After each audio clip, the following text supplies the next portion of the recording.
Hello everyone, welcome to Willow's Whimsy. I'm a little not animated this week. If you didn't see any of my other videos, I tested positive for COVID and I'm on the other end of it, I think.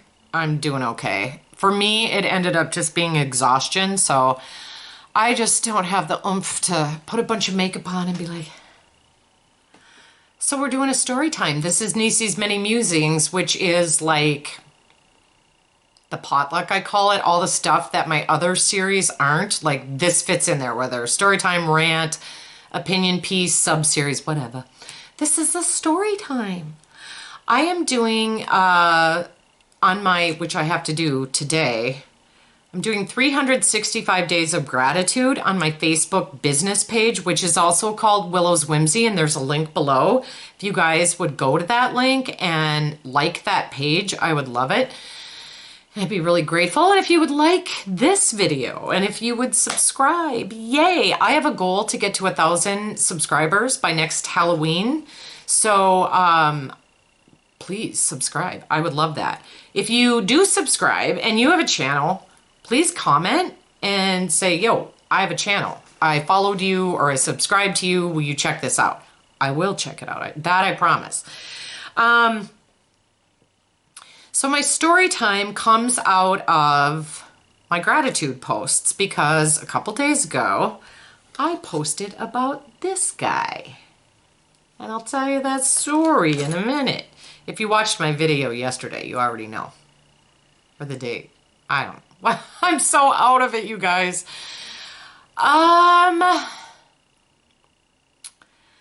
This is Alf.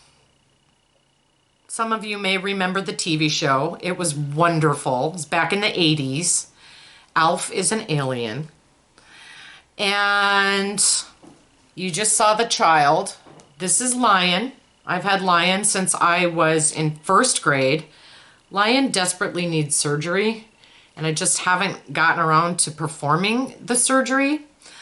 There's a couple stories, and I know that not everyone keeps their stuffed animals. Lion is important to me because he's been with me for so many years. He is the one who survived like my childhood, and I literally don't have, I wish I did now, you guys. I don't have any of the toys I played with, any of the dolls. I wish I would have kept my Superstar Barbie doll. I wish I would have kept my Tiffany doll. There's a couple of these, I can't remember what they're called, but they were these huge gaudy lockets, and then they had a little tiny, like a baby Barbie doll, kind of, if you will, a really small one in the locket. I know I found them. They do sell them, some people on eBay, and they also sell the Tiffany doll and Superstar Barbie, so I do want to order those someday. Right now, I found a book that I used to read in school all the time when I was a kid, and I can't even remember the name of it now, but I found it, and I got it, and it was an old library book. It was from a school, and so you can see all the checkout names, you know, from back in the 70s. It's kind of cool. I just am someone who, I don't know, I've always hung on to my memories, you know, and they're so precious to me. And Christmases or birthdays when I got these gifts, like it just, I don't know, that's a thing with me, I guess. So anyway, Lion he's what remains. And when I was 19 and that show Alf was out, there was another girl on our block named Denise, and she was a good 3 or 4 years younger than me. She was little Denise, I was big Denise, and that's just how everyone always knew us. She had an older sister, Dawn, and I hung out with Dawn a lot in my teens. We were good friends, and anyway, Denise got this Elf doll. And I was so jealous, and I wanted one so bad. So I took her Elf doll, she let me take it, brought it home, and I showed my mom and dad, and I said, this is what I want for Christmas. And my dad just started laughing, and he's like, very nicely said, that's ridiculous, that thing's horrible looking, we're not getting you that. I'm like, No, like, I'm serious. That's what I want for Christmas. And this whole campaign started, you guys. So, I had Denise's elf, right? So I put a sign on that said elf for Christmas, and I set him in the middle of the kitchen table before I went to bed because my dad always got up, the earliest. And so the next morning, elf is hanging from the chandelier, and there's a sign with the circle and the line through it. And I was dying. So I'm like, okay. So it became this month-long quest to get an elf doll for Christmas. And I don't even remember all of the crazy things my dad and I did back and forth about elf, but it was hysterical. And so Christmas came, and we opened all our presents. And I keep waiting. I'm like, oh, that one could fit an elf doll, or maybe that's elf. None of them were elf, right? So we all open all our presents, and I'm thinking, he was serious. Like, he really just thinks elf is awful. And so we're picking up all the wrapping paper and stuff, and Dad goes, well, there's a garbage bag over there. And I kind of look, and it's tucked behind the tree, and he says, yeah, go get that garbage, Neecie. And I'm like, so I went and I got that garbage, and I opened up the bag, and I pulled this guy out. I remember I had these friends at the time, and I went up to, they were a married couple. I went up to his mother's place. They were there.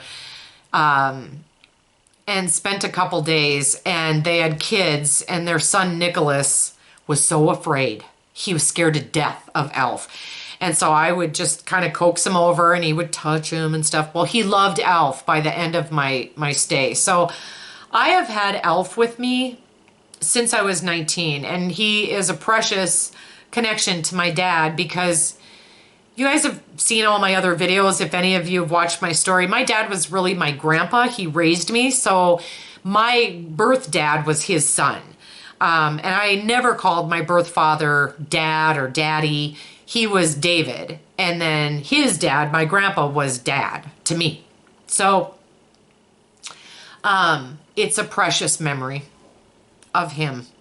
And it was something just goofy and funny that happened and was kind of out of character for him. He had a lot of fun with it. So I clearly, you can understand the connection. The point of this story is that I had both Lion and Elf for years. And we had moved out of one of our places. It was probably when my drinking was just at its absolute worst, and we abandoned the apartment, and we didn't leave a horrible mess, but I was drinking. Like, I would wake up in the morning and I'd start pounding the beers. That's how bad it was. And so I didn't get as much out as I wanted. A lot of things got thrown away. What didn't get thrown away got put in storage, and then we eventually moved into a different friend's house, and we're paying rent. And I grabbed everything out of storage and brought it and put it in his basement. And I'm looking for Elf, and I'm looking for Lion, and I can't find them anywhere. I literally, you guys, I swear to God, I went through every bag. I went through every box because I wanted them upstairs in the room that I slept in I slept in the room with my daughters. I wanted them up there with us. I couldn't find them anywhere, and I was devastated. And I remember thinking, this is me drinking. I probably threw them away and didn't even realize, and I was devastated. And I was angry with myself. And I know that things, that's not the real connection. But for anyone who has something precious that they hold of someone who's passed, you get it. Well, I suppose we'd been there.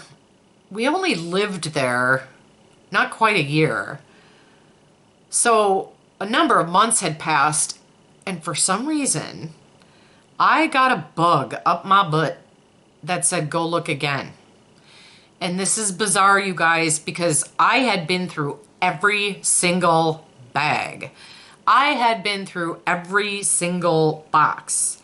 And I go down and there's this shopping bag with a ribbon holding the two handles together.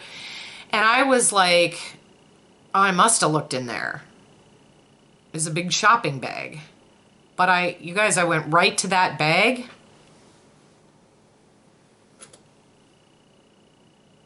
They were there. They were there. And so clearly they've been with me now ever since. I've never tucked them away or packed them away again. They come right with me. They sit in the car with me. Alf has been on a couple trips with me. He flew on an airplane to Colorado.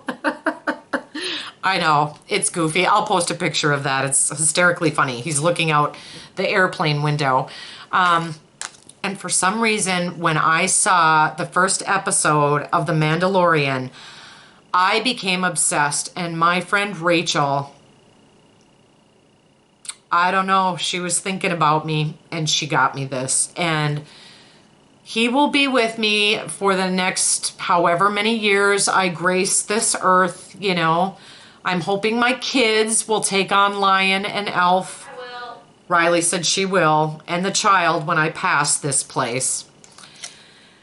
That makes me want to cry, but whatever. That's gonna make me cry. Stop. Okay, I'll stop. It's gonna make her cry too. I love you too. And I think, you know, do you keep all your stuffed animals?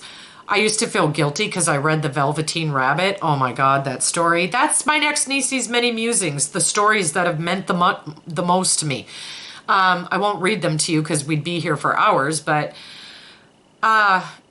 it's okay to hold on to the really precious ones, you know, and Lion, I had a lot of stuffed animals when I was in first grade, but Lion became the one, you know, that lasted. And so he is precious to me too.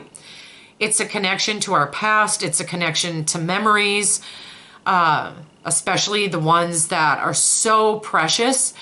And we might not even know when they're happening how precious they are, but then we can look back and there's that instant like connection again to that person or that time or that experience. And I just wanted to share that with you. So I love you guys, and we'll talk about stories next time. Mwah. Please like, please subscribe, please follow me.